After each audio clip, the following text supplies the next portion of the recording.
Hey everybody, Kneecap here. This is my video guide for Odin in the new Trials of Valor raid.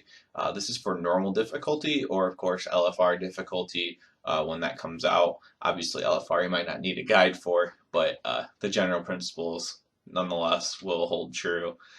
We'll go through phase by phase here, and we'll just go ahead and start with phase 1. In phase 1 you have Heimdall and Hydra. You should remember them from the Halls of Valor instance, and they're each going to have their own set of abilities, and Odin's also kind of going to be doing things as well. First of all, before you even start, you kind of want your group split up a little bit. You're going to have your melee on Hydra and your Heimdall, and your melee on Hydra and your range on Heimdall. Sorry, and this is because Heimdall's going to have an ability that melee would have to run in and out of, but we'll get to that in just a moment. The big thing that they do is Valazar's Bond, which means that you kind of have to tank them far apart. You can kind of use the circle in the center of a room as a guide on that, one on one side, one on the other. Makes it pretty easy if you do it that way. And the other thing that they have is Revivify. Revivify is an ability that once they get to 25% health, they're actually going to heal for 30% of their maximum health. So that means that they both need to get to 25% health at roughly the same time. You have about 15 seconds to play with, and on normal mode it's actually really easy. You won't really have to worry about this ability unless you're just completely not splitting up your DPS correctly. If you have more range, that's better than having more melee. If you have more range, they can kind of switch back and forth onto whatever target they want. More melee might be a little bit more difficult because you're going to have some on Heimdall, and they'll just have to make sure that they're running out of Horn of Valor. Heimdall's abilities are Dancing Blade. Dancing Blade is he throws a blade on the ground and it twirls around, and you just don't stand in it. Pretty self-explanatory ability there. Then he has his Horn of Valor, which is why you want the ranged on him. Horn of Valor just does an AoE around him, and tanks should run out of that too when they can. Hydra has Expel Light. Expel Light is just the same thing as in the dungeon. You're just going to want to run out of the group when you have Expel Light on you, and it's just looks like a little yellow circle around you, kind of like Holy Power or something like that. And she also does Shield of Light. Shield of Light is going to mark a target. They'll have like a little white arrow over their head, and she'll also have an arrow pointing the direction that she's aiming at that target. You just want to stack as many people as you can. It's easy for the melee because they should be on Hydra, the melee and the tank to just kind of stack on it. But if you can get a few ranged all clumped up too, it really makes this ability completely negligible damage-wise. So I definitely advise stacking up as many people as you can in a straight line there, or clumped together, just so that the straight line hits them. While all this is happening, Odin's doing his own little shenanigans. He's doing Draw Power, which is kind of like, you might think you know what it is from the instance. You're going to have a rune over your head, and you're going to want to run to the correct rune.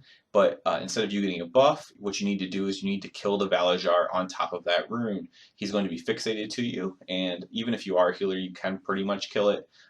Right now, me and another healer are 2 manning ours down, and then you just go right back out. And it's important to get those down, even though it's such an easy ability overall, because the next thing Odin's going to do is Unerring Blast. And Unerring Blast is going to hit the entire raid for over 1,000,000 damage. But if one of those Valajar is still alive when he casts it, what it's going to do is it's basically going to one-shot your entire raid. So while it may seem like a really easy, stupid mechanic, drag the Valajar over and kill them, it's not going to help your DPS by any means, I'm sure, especially if you're melee. Just make sure you're getting them down, because there's no point of having a silly ability like that one-shot your raid at any point. We didn't have that issue, and hopefully nobody else has that issue either. Again, just kind of split up Heimdall and Hydra, DPS them down, melee on Hydra, range on Heimdall. Heimdall does Horn of Valor, run out of that. Hydra does Shield of Light, stack up for that.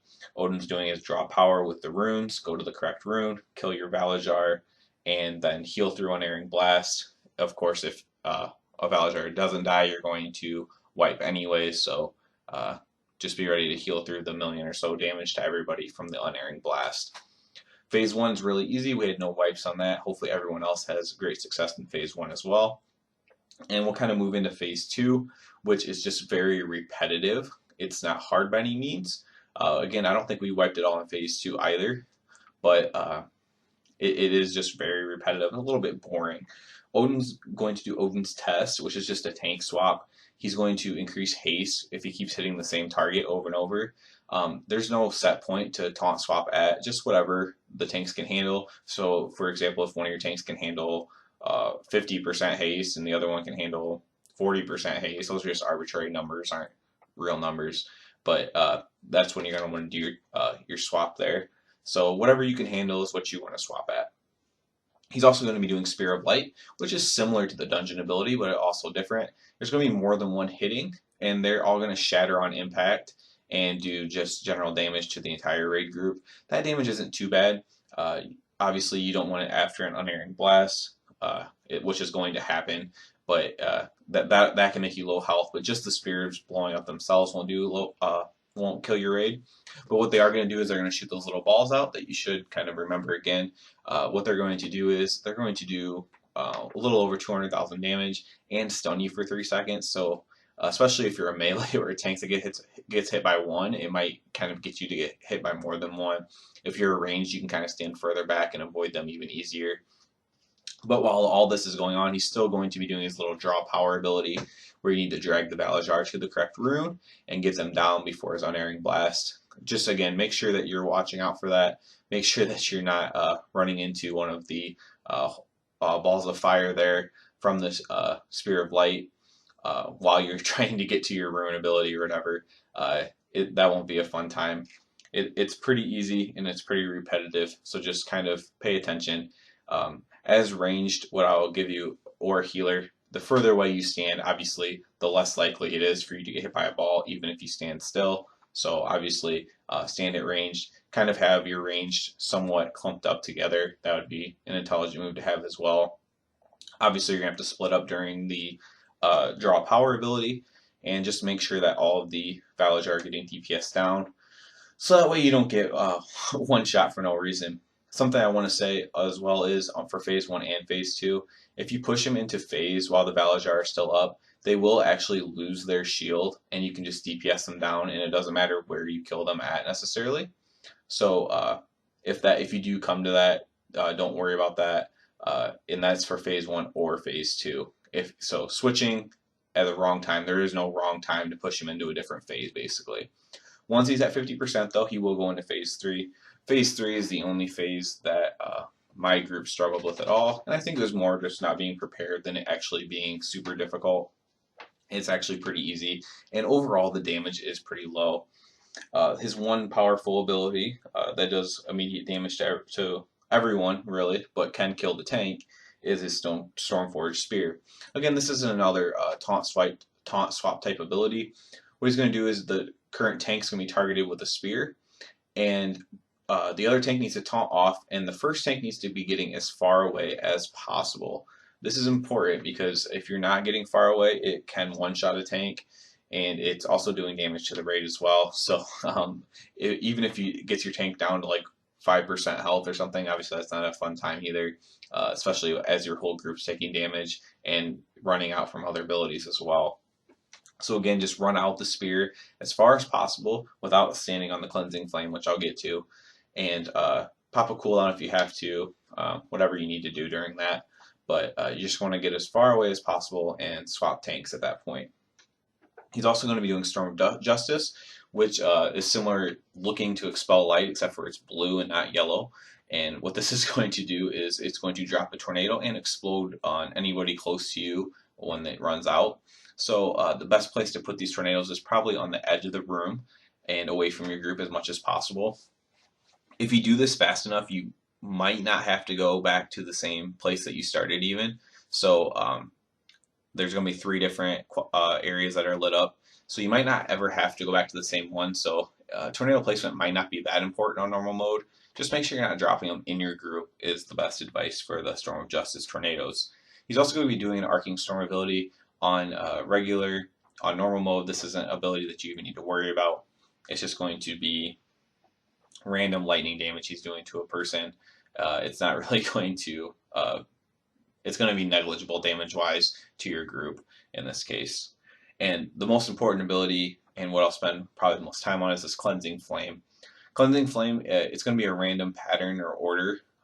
One of our biggest problems was thinking that it was going to be a set thing and trying to run certain places, and it might have a set pattern, but it won't always start on the same position on the floor. So just be careful for that. Be ready to go wherever you need to go for the first cleansing flame on the ground there. What that does is it kind of lights up the ground, and at first you'll be like, well, this isn't doing any damage, but every second you're kind of in the ground, it's going to do more and more damage. Without it being stacks, kind of think of Karazhan on Maiden, how you stand in her sacred ground and it does a ton of damage to you. Except for this doesn't stack up, it just kind of does more damage the more time you spend in it. So for Cleansing Flame, that's pretty much what wiped us the most. We had a lot of DPS dying in it. I think they're trying to push out DPS instead of running out, and also kind of getting confused where to drop their tornado, especially when they're in the middle, like they would run into it. If your graphics aren't high, I'm sure that it can be a little bit deceiving where the Cleansing Flame is, but overall it's pretty easy to tell because the border is very lit up for it. So obviously you just don't stand in the Cleansing Flame and you should be fine. Just real quick, tanks run out with Stormforged Spear, drop your tornadoes on the outer edge of the room, and make sure you're not standing Cleansing Flame for more than a couple seconds. And that should be enough to get you through Phase 3. Also, just pop Hero at the start of Phase 3 or whenever you're comfortable. The last little bit of this video here, I'll just show our first kill fight on Odyn and kind of just commentate on what's going on. This is a healer POV, Holy Paladin. So I'll kind of just go through the abilities as you see them now in the video instead of kind of an overview of the fight. So as you see, we're kind of spread out here as ranged and healers.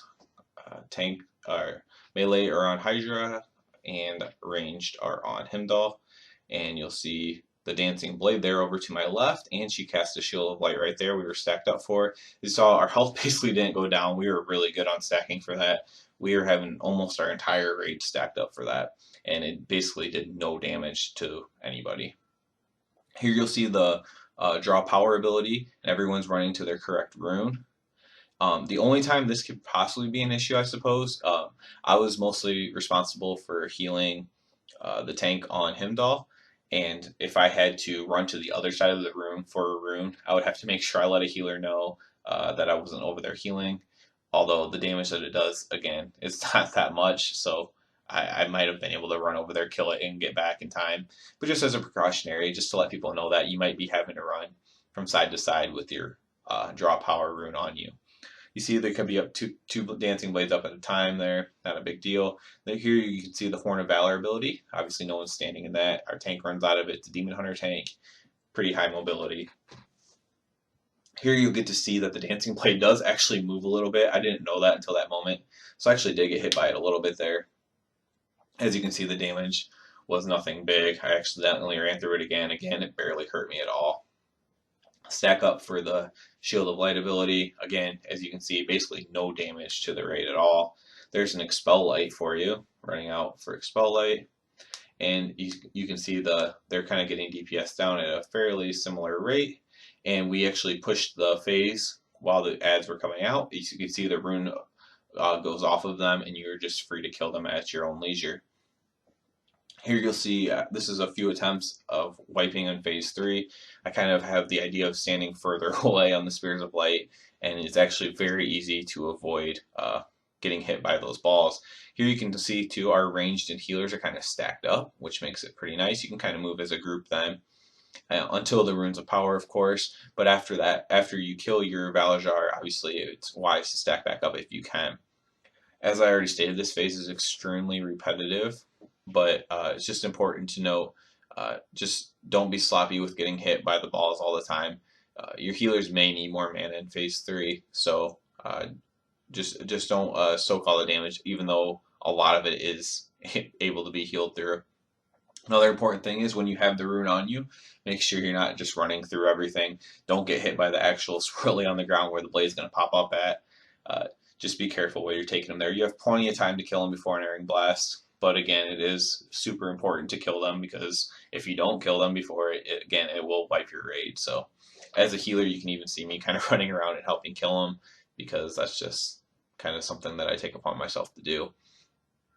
Once you do get him to 50%, that's when he's going to go to phase 3. Unfortunately, that's going to be a few more seconds here because they really wanted to make this part of the fight extremely repetitive. Another thing, I don't know if you'll get to see it or not, but an unerring blast hitting at the same time as the spears, that can take you, especially people with lower health. Let's say you have some people that have a ton of gear, a ton of artifact power in their weapon, so they have a little bit less stamina. Maybe they're only at like 2 million health. Uh, Unerring blast with the spear shatter hitting at the same time and getting hit by a ball. I would say that probably won't kill them right away, but it can come pretty close.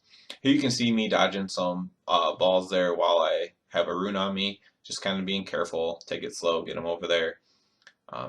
Even as a healer, I was pretty much able to kill it myself. Uh, have a little bit of help, of course, as well, but they don't have a ton of health, so it's not too bad.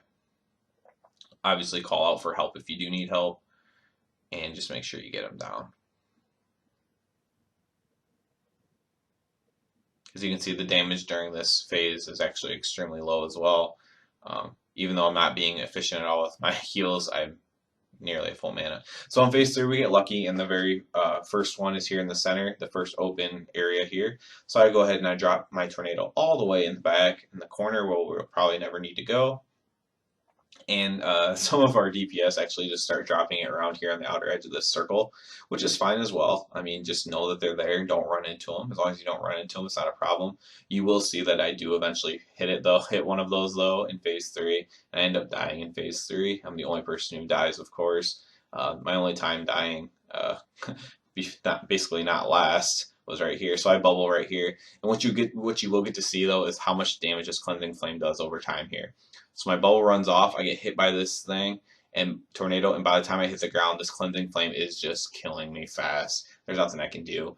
I get a battle res, and we're able to finish this out, and it all works out okay in the end. But definitely do not get caught in that. I was trying to run my tornado out, then trying to run back. There's tornado in the middle of the room. Get hit by that. Just a huge problem. So just watch out for that. Watch out for tornadoes. Take it upon yourself to get the tornado out, but also take it upon yourself to not hit a tornado, even when you're just trying to do your best or whatever to get back to the group like I was. That was definitely on me there. So dropping tornadoes down. You only need to get Odyn down to 10%. I don't know if I even mentioned that during phase 3, but it's important to know you only need to get him down to 10%. And once you do, you will get a victory. We actually had him kill the tank after the victory, which is kind of funny. But I don't know why he did that, but it was pretty hilarious. Our tank is our raid leader. But that's it for this. Thumbs up and sub, and everyone have a good one.